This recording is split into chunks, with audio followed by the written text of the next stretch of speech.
கேள்வி களம். வணக்கம் நேயர்களே, இன்றைய கேள்வி களம் நிகழ்ச்சியில் கலந்து கொண்டு பல்வேறு தகவல்களை வழங்குவதற்காக அரசியல் விமர்சகர் திரு சுமன் கவி அவர்கள் நம்மோடு இருக்கிறார்கள். வணக்கம் சார். வணக்கம் சார். நாளைக்கு ரிசல்ட் வரப்போகுது. ஒரு கிளைமேக்ஸ் காட்சி அரங்கேற போகுது 2026 தேர்தலில். இப்போ எக்ஸிட் போல் அப்படிங்கிற பெயரில் நிறைய கருத்து கணிப்புகள் வெளியாகியிருக்கு. பெரும்பாலும் திமுக அதிகமான இடங்களில் வெற்றி பெறும் அப்படின்னு சொன்னாலும் கூட சில நிறுவனங்கள் மாறுபட்ட கருத்துக்களை சொல்கிறாங்க. சில நிறுவனங்கள் அதிமுக முன்னிலை இருப்பது போலையும், இதில் டிவிகேவும் அதிகமான சீட்டுகளை பெறும் என்பது போலவும் சில நிறுவனங்கள் கருத்து கணிப்புகளை வெளியிடுறாங்க. எப்படி பார்க்குறீங்க நீங்கள்? மாறுபட்ட கருத்து கணிப்புகள் திமுகவுக்கு சாதகமாகவும் இருக்குது, பாதகமாகவும் இருக்குது. இதில் எப்படி எடுத்துக்கலாம் இதை? இல்லை, இப்போது தேர்தலுக்கு முந்தைய கருத்து கணிப்பு அப்படின்னு சொல்கிறீங்கன்னு வச்சுக்கோங்களேன். இப்போது மக்களுக்கு ஒரு மூடு இருக்குது. யாருக்கு நீங்கள் வாக்களிக்கலாம்னு நினைக்கிறீங்க அப்படின்னு நீங்கள் கேட்கலாம். அதாவது யாருக்கு வாக்கு போடலாம். தேர்தலுக்கு பிந்தைய கருத்து கணிப்புங்கிறதுல யார்ட்டையாவது நீங்கள் கேட்டிங்கன்னா யாருக்கு நீங்கள் வாக்கு போட்டீங்கன்னு கேட்கணும். வாக்கு செலுத்துவதுங்கிறது ஒரு வகையான ரகசியம். நீங்கள் அதை வெளி சொல்லிக்கிடக்கூடாது அப்படிங்கிறது ஒரு வகையான ஒரு உளவியல். நீங்கள் முதல்ல கேட்டாலுமே சொல்கிறதுக்கு நிறைய பேர் தயங்க தான் செய்வாங்க. ஒரு பிரச்சார உணர்ச்சி இல்லாமல் ஒரு நியூட்ரலான ஒரு மனுஷன்ட்டு நீங்கள் உங்கள் அப்பாக்கிட்டே போய் யாருக்குப்பா ஓட்டு போட்டீங்க அப்படின்னு கேட்டிங்கன்னா சொல்கிறதுக்கு தயங்குவார்.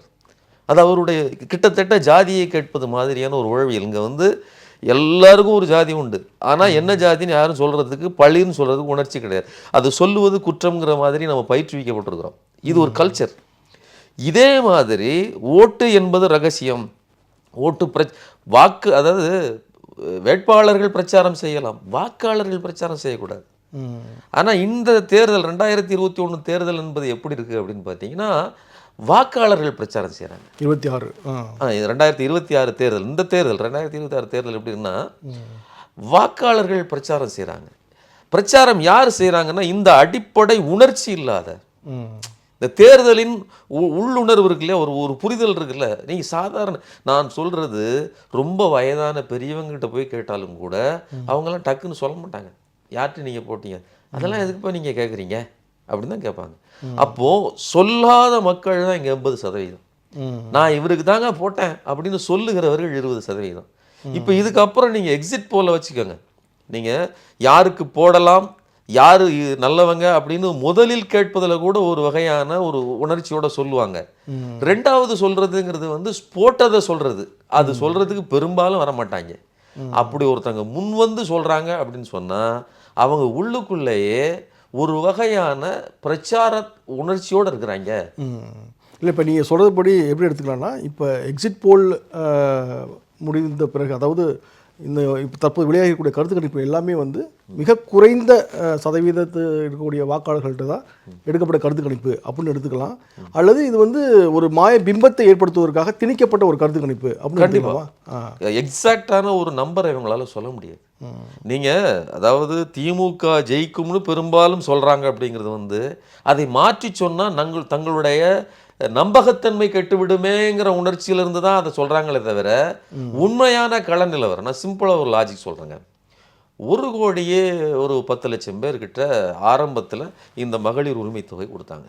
அதுக்கு பிறகு ஒரு 26,00,000 பேர் சேர்த்து ஒரு 21,00,000 பேர் சேர்த்து 1,31,00,000 பெண்கள் மொத்தமாக. நீங்கள் 1,31,00,000 பெண்கள்னால் ஒரு குடும்ப தலைவின்னு தானே சொல்லுங்க. அப்போ ஒரு குடும்பம். நீங்கள் மொத்தமாக வாக்காளர்கள் எண்ணிக்கை 5.5 கோடின்னு சொன்னால் அதில் 1.5 கோடி பெண்களை கிட்டத்தட்ட போய் சந்திச்சிருக்காங்கன்னு சொன்னால் அந்த பெண்ணால் இன்ஃப்ளூயன்ஸ் பண்ண முடியும். அந்த பெண்கள், அந்த குடும்பத்தில் ஒரு பையன் இருப்பான், அல்லது இன்னொரு பொண்ணு இருக்கும். இப்போ மொத்தம் ஒரு குடும்பத்துக்கு 2 வாக்குன்னு வச்சுக்கோங்க. சிம்பிளாக ஒரு 2 கோடி பேர். நான் 30 லட்சம் பேர் கழிச்சிடுறேன்.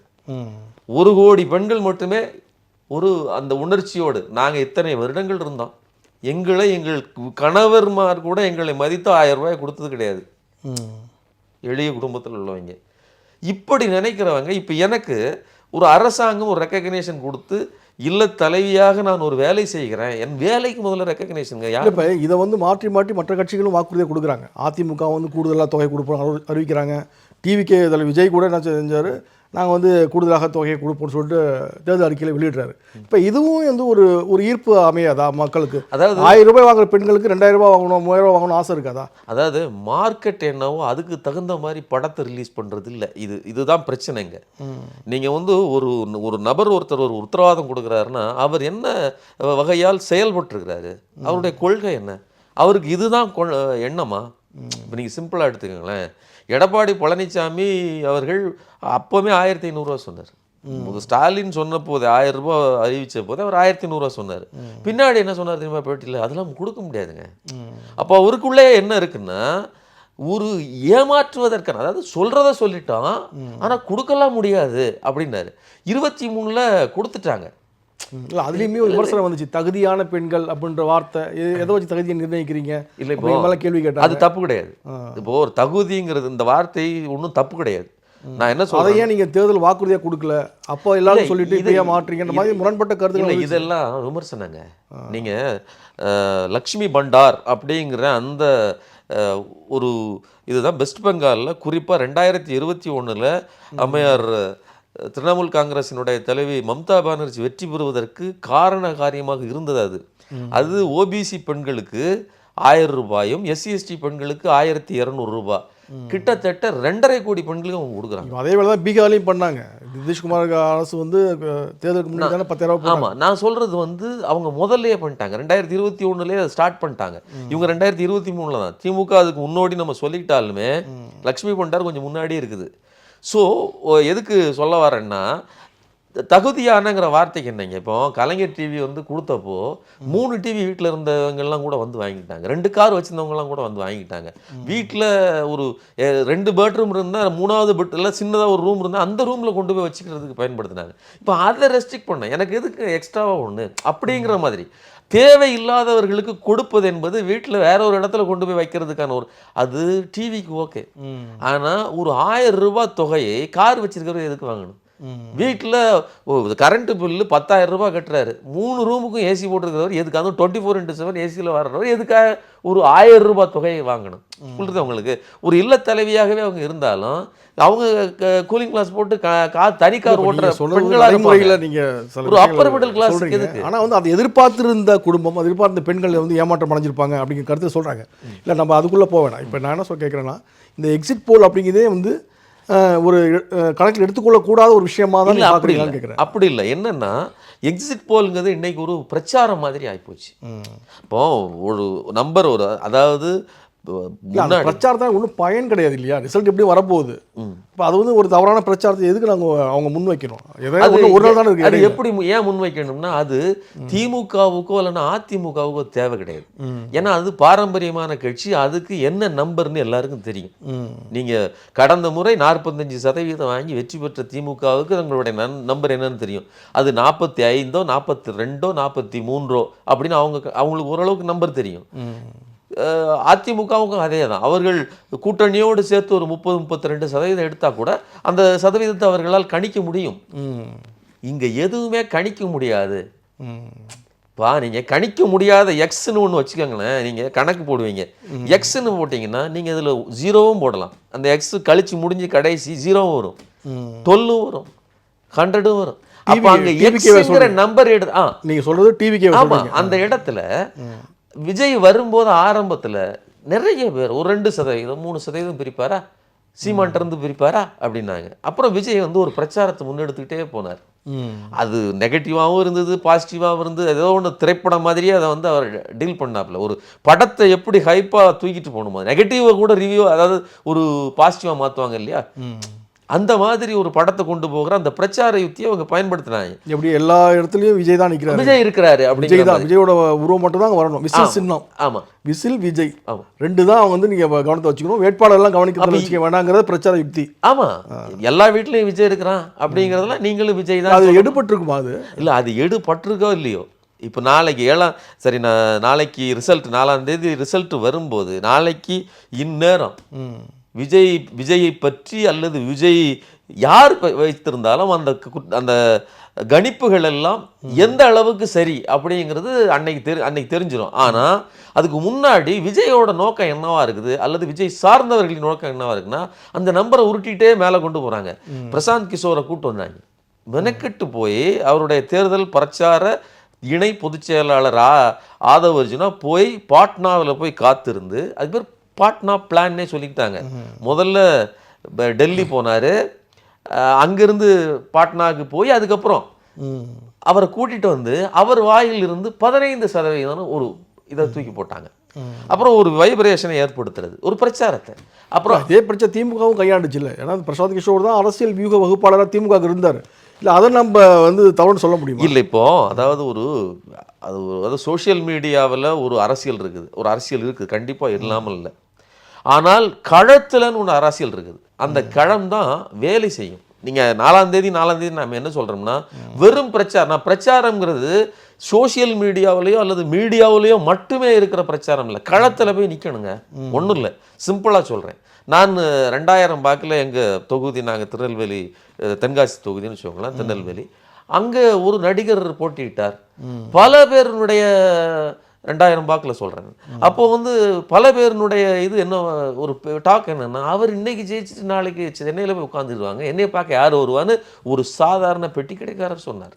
அப்போது மக்களுக்கு தெரியும், படத்தை பார்த்துட்டு கட் அவுட்டுக்கு பால் ஊற்றிட்டு கைதட்டி அப்பா காசில் உடம்பு, அதாவது ஒரு ட்ரெஸ்ஸிலிருந்து ஆடையிலிருந்து உள்ளாடை வரலும் அப்பா காசில் வாங்கி வாழ்ந்துக்கிட்டு இருக்கிற ஒரு மனுஷன், அவருக்கு 18 வயசு ஆகிட்டுங்கிறதுக்கான அதனுடைய சிந்தனை போக்குங்கிறது வேற.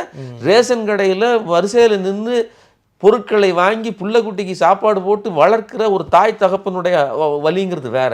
அது ரெஸ்பான்சிபிலிட்டியோடு இருக்குது, இர்ரெஸ்பான்சிபிலிட்டியோடு இருக்கிறது. திருமாவளவன் அவர்கள் இதை விமர்சித்து பேசியிருக்கிறார். இது ஒரு சூதாட்டம் அப்படின்னு சொல்லியிருக்காரு. இப்போ தேர்தலுக்கு முன்பு பார்த்தீங்கன்னாக்கா திமுக வைத்து இந்த சூதாட்டம் நடந்தது. தேர்தலுக்கு பிறகு பார்த்தீங்கன்னாக்கா டிவிகேவை வைத்து, விஜயை வைத்து சூதாட்டம் நடக்கிறது அப்படின்னு சொல்கிறாங்க. இந்த சூதாட்டத்தினால யாருக்கு பயன் அப்படிங்கிற கேள்விலாம் ஒரு பக்கம் இருக்கட்டும். பெரிய நிறுவனங்கள், இப்போ பீப்புள்ஸ் பல்ஸ் அப்படிங்கிற ஒரு நிறுவனம், என்டிடிவியோடைய அந்த கருத்து கணிப்பில் பார்த்தீங்கன்னாக்கா 24 சீட்டுகள் வரைக்கும் விஜய் வாங்குவார் அப்படின்னு சொல்லியிருக்காங்க.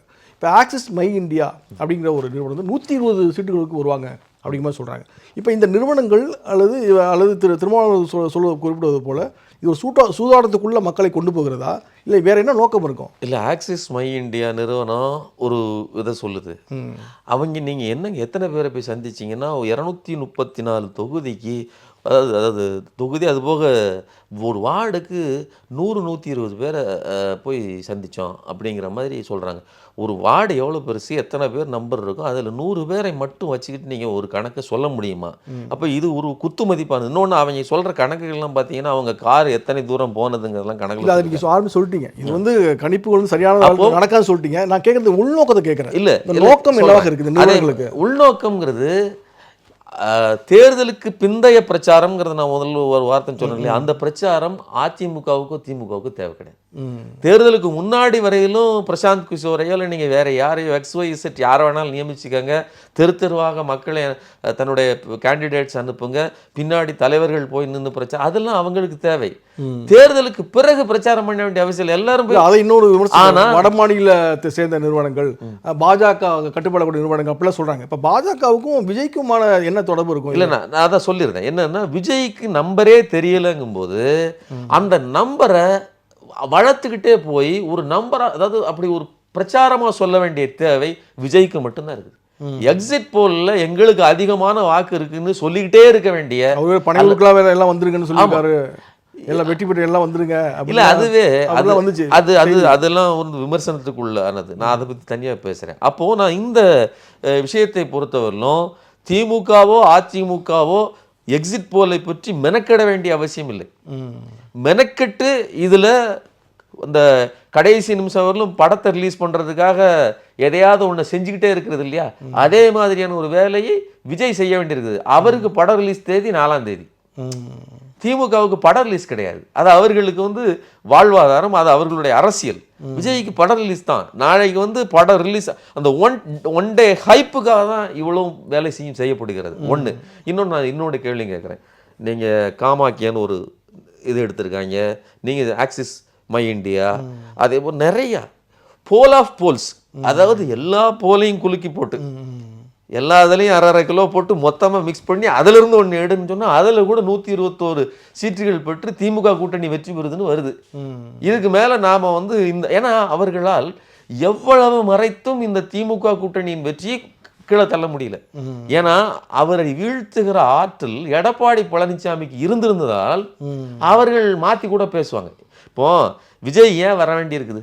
ஜெயலலிதா அப்படிங்கிற ஒரு திரைப்பிரபலம் ப்ளஸ் தன்னை ஒரு நிரூபித்து காட்டிய ஒரு அரசியல் ஆளுமை அவர் இல்லை.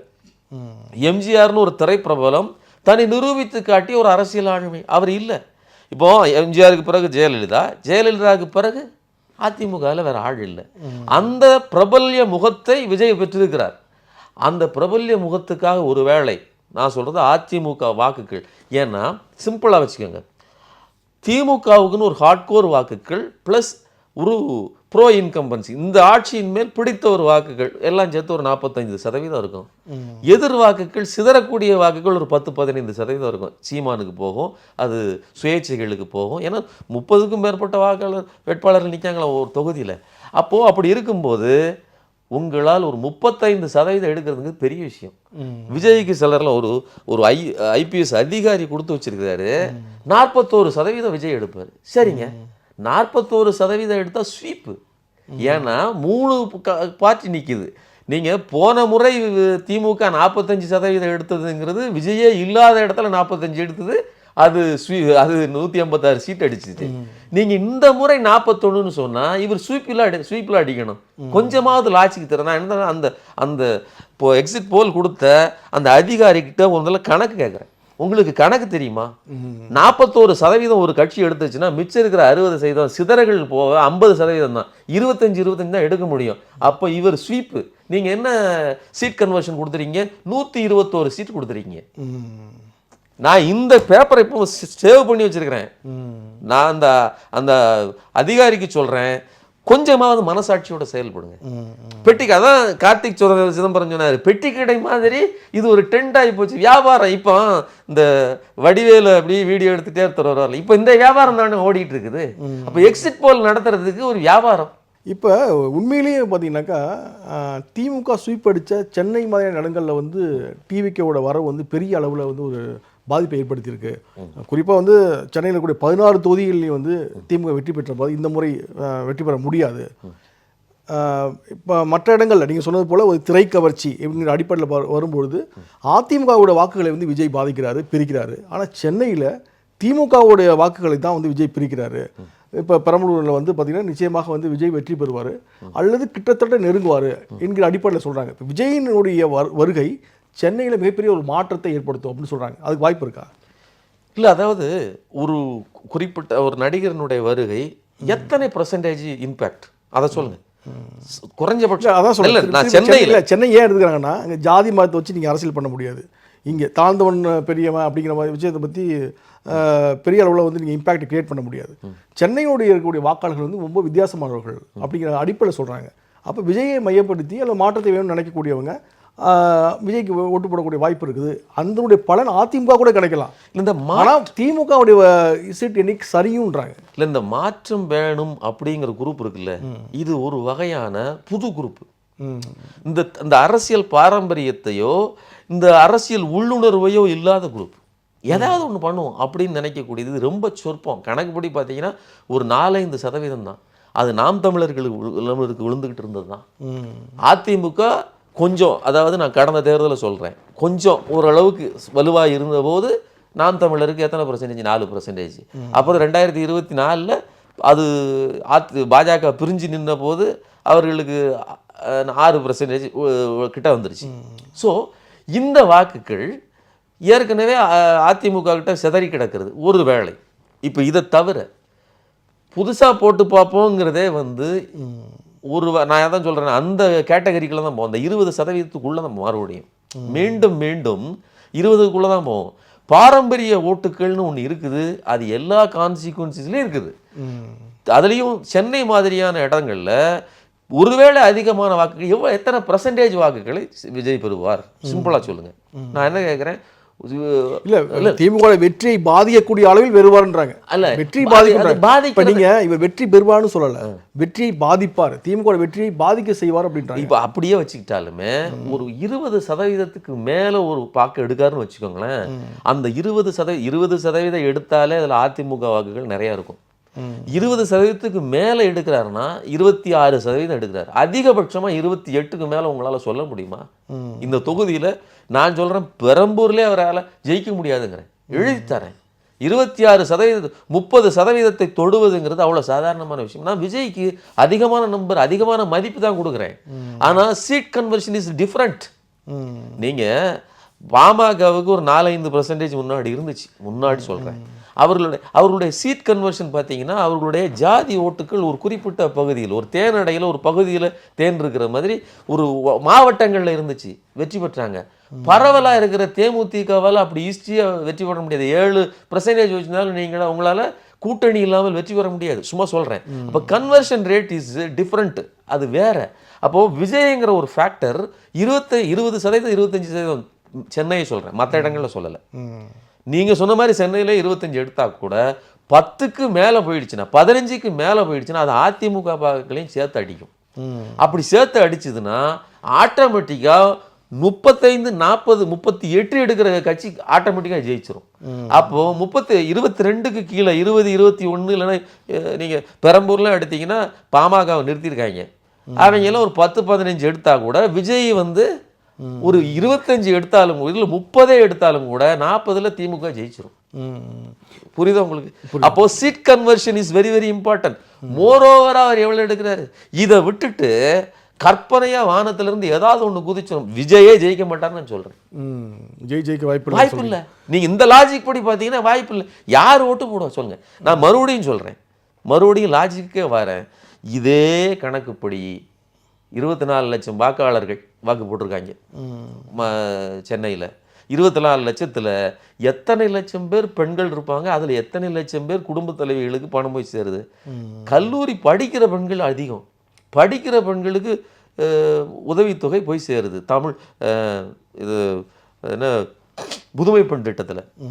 அது போக எல்லா பெண்களும் இலவச பேருந்து, அவங்க ஐடி கம்பெனிலே வேலை பார்க்கலாம், காக்னிசென்ட்டில் 80,000க்கு மேலே சம்பளம் வாங்கலாம், ஆனாலும் இலவச பேருந்து. நீங்கள் கேட்குறீங்க இல்லையா தகுதி, அங்கே தகுதி கிடையாது. இல்லை, இப்போ இதில் 2 விஷயத்த சொல்கிறாங்க. நீங்கள் கொள்கை அடிப்படையில் திமுகவை யாரும் பலவீனப்படுத்த முடியாது. தேசிய அளவில் பாஜகவுடைய சித்தாந்தம் தமிழ்நாட்டுக்குள்ளே நுழையும் போதெல்லாம் ஒரு கடுமையாக எதிர்க்கக்கூடிய ஒரு கட்சியாக, ஒரு அரசாக திமுக அரசும் இருக்குது. அதில் மாற்றுக்கிறது கிடையாது. இப்போ நீங்கள் சொல்கிற நலத்திட்டங்களும் பல இடங்களில் போய் சேர்ந்துருக்கு. ஆனால் உள்ளூர் இருக்கக்கூடிய வேட்பாளர்கள் பெரும்பாலும் பழைய வேட்பாளர்கள் இருக்கிறாங்க. அவங்க மீண்டும் மீண்டும் அதே மாதிரியான வாக்குகளை செலுத்த வேண்டிய ஒரு நிலைக்கு வராங்க. அப்போ உள்ளூர் இருக்கக்கூடிய பிரச்சனைகள், மிக முக்கியமாக சட்டம் ஒழுங்கு போட்ட பிரச்சனைகள் பூதாகரமாக கொண்டு போய் சேர்க்கப்படுகிறது. பாலியல் வன்கொடுமையாகட்டும், பல விஷயங்கள் போராட்டங்களாகட்டும், பல விஷயங்கள் உள்ளூரில் பிரச்சனைகள் இருக்குது. அதெல்லாம் மக்கள் மத்தியில் கொண்டு இப்போ கவனம் பெற்றிருக்கிறதா நம்ம சொல்லணும். இதெல்லாம் திமுகவுடைய வெற்றி வாய்ப்பு கடந்த முறையை விட குறைக்கும் அப்படின்னாங்க. முதலமைச்சர் அவர்கள் சொல்கிறாங்க 200க்கும் மேற்பட்ட தொகுதியில் வெற்றி பெறுவோம்னு சொல்கிறாங்க. பல தலைவர்கள் அந்த கூட்டத்தில் அதான் சொல்கிறாங்க. ஆனால் இந்த முறை 150, கடந்த தேர்தல் எடுத்த 150 இடங்களை விட குறைவாக தான் அவங்க வருவாங்க அப்படிங்கிற மாதிரியான ஒரு மதிப்பீடு சொல்கிறாங்க. இந்த மதிப்பீடையாவது நீங்கள் ஏற்றுக்கிறீங்களா? அவங்க சொல்கிற மாதிரி ஒட்டுமொத்தமாக அவ்வளோ பெரிய அளவில் அவங்க தோல்வி அடைய மாட்டாங்க, மற்ற கட்சிகள் வெற்றி பெறாதுன்னு வச்சுட்டா கூட கடந்த முறை எடுத்த சீட்டுகளை விட குறைவாக தான் நம்ம எடுப்பாங்க அப்படின்னு சொல்கிறாங்க. இல்லை, இதுலேயும் லாஜிக்காகவே நம்ம பார்ப்போம். மீண்டும் மீண்டும் நான் உங்களுக்கே வரேன். ஒரு 20% வாக்குகளை ஒருத்தர் புது பிளேயர் வாங்குறாரு. ஆவரேஜாகவே சொல்கிறேன், அதிகமாகவே சொல்கிறேன், 20%லாம் வர வாய்ப்பே இல்லை. ஆவரேஜாக 10க்கு மேலே வர்றதே பெரிய விஷயம். விஜய் நீங்கள் அவர் பிரச்சாரம் பண்ணுறாரு எனக்கு 30% வாக்கு இருக்குன்று. துளியும் மனசாட்சி இல்லாமல் சில காவல் அதிகாரிகள் 41%ங்கிறாங்க. 41% சொல்லவே முடியாது, விட்டுருங்க. அப்போ அது பச்சை பொய், வடித்தெடுக்கப்பட்ட பொய். இப்போ ஒரு 20% அதிகமாகவே போட்டுருவோம். 20%ல் ஏற்கனவே அதிமுக கூட்டணி அவங்க கூட்டல் கழித்தல் கணக்கு போட்டாலுமே 22+18 தான் அமித்ஷாவே போட்டு வச்சிருக்காரு. அந்த கணக்கே தப்பு. சரி, ஓகே, 40ன்னு வச்சுக்கோங்க. அந்த 40ல் ஒரு 5 பாதிக்க மாட்டாரா?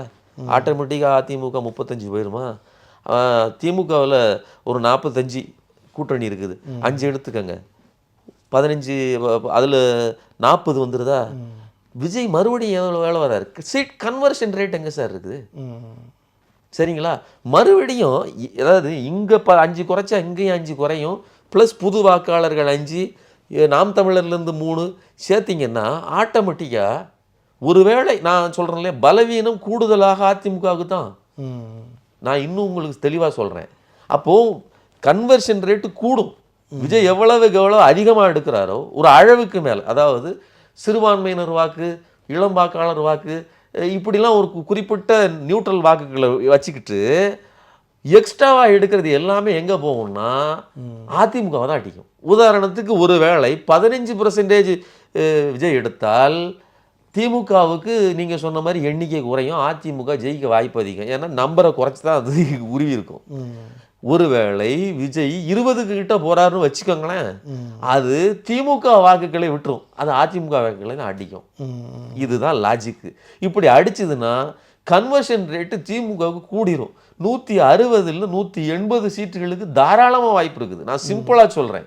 இதெல்லாம் ஒரு அடிப்படை புரிதல் தான். இதுக்கு போய் உட்காந்து தெருவாக உட்காந்து நீங்கள் மக்களை தேட வேண்டியது இல்லை, அவர்களை சங்கோஜப்படுத்தி நீங்கள் யாருக்குங்க போட்டிங்கன்னு கேட்க வேண்டிய அவசியம் இல்லை. இது ஒரு சிம்பிள் லாஜிக். இன்னொன்று சொல்கிறேன், திமுகவினுடைய இந்த அரசியலை, இந்த கூட்டணியினுடைய இந்த அரசியலை வீழ்த்துவதற்கு ஒரு பிளேயர் தேவைப்படுறாங்க. இதை மக்கள், இது ஒரு ஜனநாயக நாட்டில் இந்த மாதிரியான, அது பல கட்சி இருந்தாலும் கூட அந்த 2 கட்சிக்கு ஏதாவது ஒரு 2 டூவல் ஆப்ஷனுக்குள்ளே தான் மக்கள் போய் சேருவாங்க. அப்படி தான் நிற்கும். அப்படி நிற்கிறதுல 2021 தேர்தலில் வலுவான பிளேயராக எடப்பாடி பழனிசாமி, அதாவது பலவீனம் அடைந்தாலும் கூட ஒரு அளவுக்கு மேல் கீழே விழ முடியாது. பழமொழி சொல்லுவாங்க இல்லையா, எலி துள்ளி குதிச்சாலும் யானை விழுந்து கிடந்தாலும் ஒரு அளவுக்கு மேலே கீழே போகாது. எலி துள்ளி குடித்தாலும் அது வால் அளவுக்கு துள்ள முடியாது. இதுதான் அதோட அழகு. பாஜக எவ்வளவோ துள்ளி குதிச்சுது, ஆனால் எடப்பாடி பழனிசாமியினுடைய அவருடைய வீழ்ச்சியை கூட இவர்கள் மேலே போக முடியல. அப்போது இந்த இடம் அப்படி இருக்குது. இந்த இடத்துல தான் சீமானும் ஒரு இடத்துல கொஞ்சம் ஸ்கோர் பண்ணுறாரு.